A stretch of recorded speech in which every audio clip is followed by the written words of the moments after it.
हाँ तो नमस्कार दोस्तों, कैसे हैं आप लोग। आशा करते हैं आप लोग अच्छे होंगे और आप लोग की पढ़ाई भी अच्छी चल रही होगी।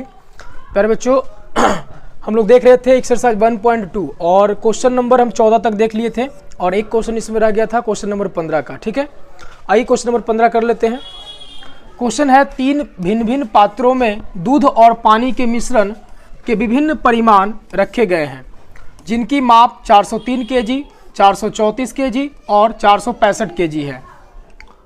कौन सबसे बड़ी माप सभी भिन्न परिमाणों को ठीक ठीक माप सकती है। ठीक है, आपको बताना है कि इन तीनों परिमाणों को कौन जो है सबसे बड़ी माप जो है वो ठीक ठीक माप सकती है। तो बड़ी माप अगर निकालना है तो आपको क्या करना पड़ेगा, आपका इसका HCF निकालना पड़ेगा। ठीक है, तो HCF निकालने के लिए हम बताए थे कि अगर 3 राशि है, 3 राशि में सबसे बड़ी राशि को आपको लास्ट में उसमें डिवाइड करना है और 2 राशि को आपको पहले ले लेना है। ठीक है, तो आपको यहाँ पर 434 से हम डिवाइड कर लेंगे किसमें, 403 से डिवाइड कर लेंगे 434 में। आइए डिवाइड करते हैं, एक बार में लग जाएगा 403 हो जाएगा, 4 में से 3 घटेगा, 1 बचेगा, यहाँ पे 3 और ये कैंसिल हो जाएगा। ठीक है, अब 31 से लगा देंगे 403 में। यहाँ से डिवाइड करेंगे प्यारे बच्चों तो 31 कम 31 हो जाएगा, यहाँ से 9 3 31 तिया 93, यानी इन दोनों का जो HCF आपका निकल के आ गया वो कितना हो गया, 31 हो गया। अब 31 से हम लगाएंगे किसमें, 465 में, तो 31 डिवाइड कर देंगे हम 465।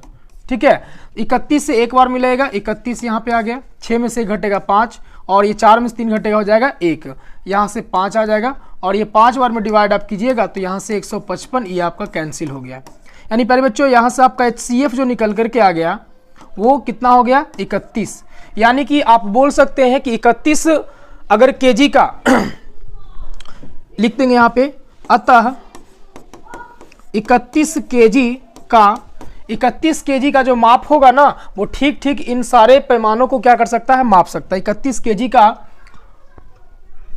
यहां लिख दीजिए, अतः सबसे बड़ी माप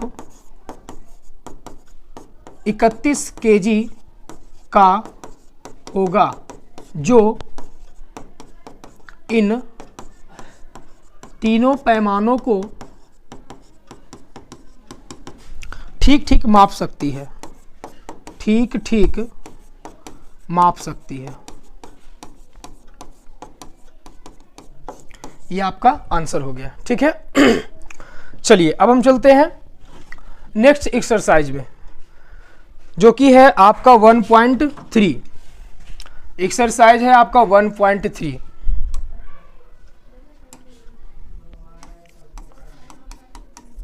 प्यारे बच्चों, इसमें पहला नंबर जो क्वेश्चन है वो आपको है कि सिद्ध करें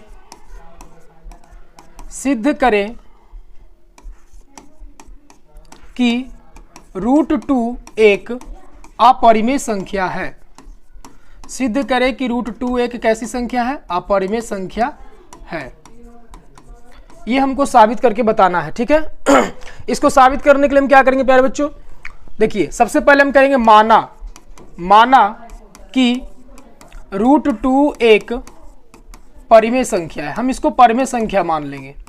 माना कि √2 एक परिमेय संख्या है, तो आपको जब परिमेय संख्या यहाँ मान लिए है तो परिमेय संख्या आपको पता होगा कि परिमेय संख्या P/Q के रूप में होती है। ठीक है, तो हम यहाँ से क्या लिखेंगे, √2 बराबर P/Q और या जहाँ पे क्या लिखेंगे, जहाँ P और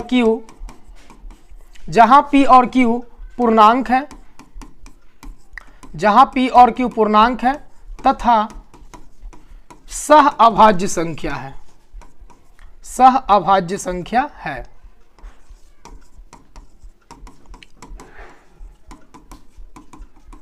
कैसी संख्या है, तो सह अभाज्य संख्या है। सह अभाज्य संख्या किसे कहते हैं प्यारे बच्चों, तो सह अभाज्य संख्या कहते हैं कि वैसी दो संख्या जिसका HCF कितना होता है, 1 होता है, उसे हम कहते हैं सह अभाज्य संख्या। तो देखिए यहां से इसका मतलब हुआ कि P और Q को 1 के अलावा कोई दूसरी संख्या विभाजित नहीं करेगी। आइए यहाँ पे करते हैं। अब इसको √2 को हमको हटाने के लिए क्या करना पड़ेगा, दोनों ओर वर्ग कर देते। दोनों ओर वर्ग करने पर जब हम दोनों ओर वर्ग करेंगे तो देखिए यहाँ से आ जाएगा √2 का स्क्वायर बराबर P/Q का होल स्क्वायर हो जाएगा। ठीक है। देखिए रूट के अब किसी भी संख्या पे यदि रूट रहता है, रूट के ऊपर स्क्वायर रहता है, तो ये रूट जो है आपका क्या हो जाएगा, कैंसिल हो जाएगा। ठीक है, तो यहाँ से बचेगा आपका 2 बचेगा बराबर, यहाँ से हो जाएगा पी स्क्वायर बटा में क्या हो जाएगा, क्यू स्क्वायर। क्यू स्क्वायर को अगर इधर ले आएंगे तो 2q स्क्वायर बराबर क्या हो जाएगा, पी स्क्वायर हो जाएगा। ठीक है, इसको हम कर देते हैं यहाँ पे समीकरण 1 कर देते हैं। अब देखिए यहाँ पे यहाँ क्या आ रहा है, 2q स्क्वायर बराबर पी स्क्वायर, यानी कि क्यू स्क्वायर के गुना में क्या है, 2 है। और किसी भी संख्या, कोई भी अगर पूर्णांक संख्या होगी, उसके अगर गुना में 2 रहता है ना, तो वो संख्या 2 से क्या हो जाएगी, विभाज्य हो जाएगी। जब ये संख्या 2 से विभाज्य है 2q स्क्वायर, इसी के बराबर में पी स्क्वायर, इसका मतलब है प्यारे बच्चों कि पी स्क्वायर भी 2 से क्या होगी, विभाज्य होगी। तो यहाँ से हम लिखेंगे कि चूंकि पी स्क्वायर 2 से विभाज्य है, पी स्क्वायर 2 से क्या है, विभाज्य है, इसीलिए पी भी 2 से विभाज्य होगी, पी भी 2 से क्या होगी, विभाज्य होगी। हम यहाँ पे दिखाए थे कि पी और क्यू क्या है, सह अभाज्य संख्या, यानी कि पी और क्यू को एक के अलावा कोई दूसरी संख्या नहीं काट सकती है, लेकिन यहाँ पर हमने कहा कि पी को 2 काट रहा है। ठीक है, अब आगे चलते हैं। आगे हम क्या मानेंगे कि पी बराबर, फिर से माना कि पुनः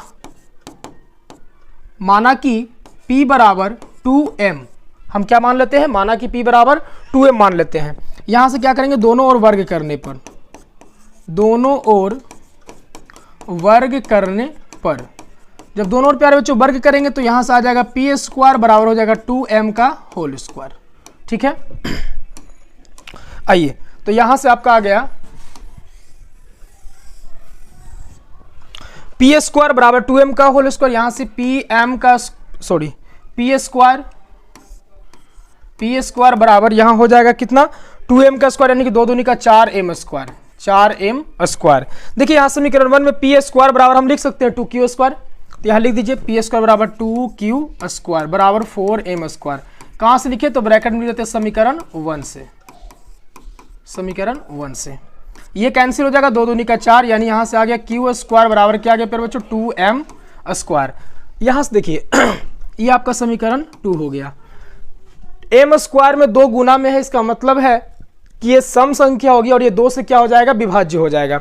अगर m स्क्वायर 2 से विभाज्य है तो इसके बराबर में q स्क्वायर है, तो q स्क्वायर भी 2 से क्या होगी, विभाज्य होगी। और किसी भी संख्या का वर्ग विभाज्य होता है तो वो संख्या भी क्या होती है, विभाज्य हो जाती है। तो हम यहां से लिख सकते हैं कि चूंकि q स्क्वायर 2 से विभाज्य है, इसीलिए q भी 2 से विभाज्य होगी, 2 से विभाज्य होगी, 2 से विभाज्य होगी।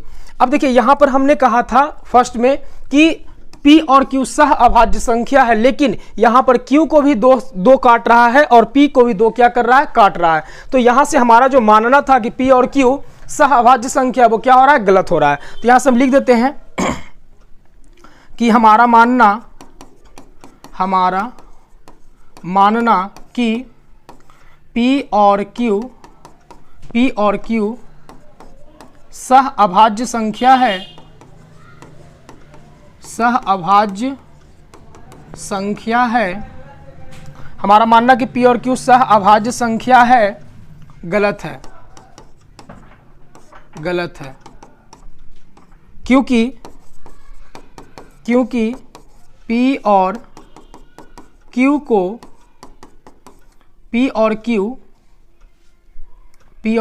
का एक उभयनिष्ठ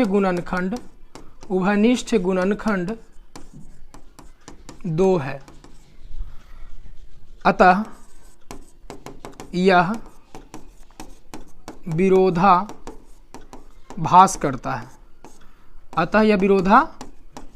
करता है, इसलिए हम कह सकते हैं कि √2 एक परिमेय संख्या नहीं है, परिमेय संख्या नहीं है। तो क्या हो जाएगा, √2 एक, अतः √2 एक अपरिमेय संख्या होगी, √2 एक अपरिमेय संख्या होगी। ये आपका प्यारे बच्चों प्रूव्ड हो गया।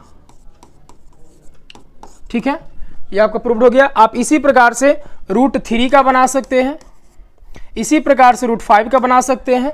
है ना, सेम टू सेम, जहां पे √2 दिया गया है वहां पे आप √3 रख दीजिएगा, जहां पे 2 रखा गया है वहां पे आप 5 रख दीजिएगा, आपका ये क्या हो जाएगा, सॉल्व हो जाएगा। ठीक है, तो प्यारे बच्चों आज का क्लास यहीं पर हम समाप्त करते हैं। ठीक है, मिलते हैं फिर नेक्स्ट वीडियो में।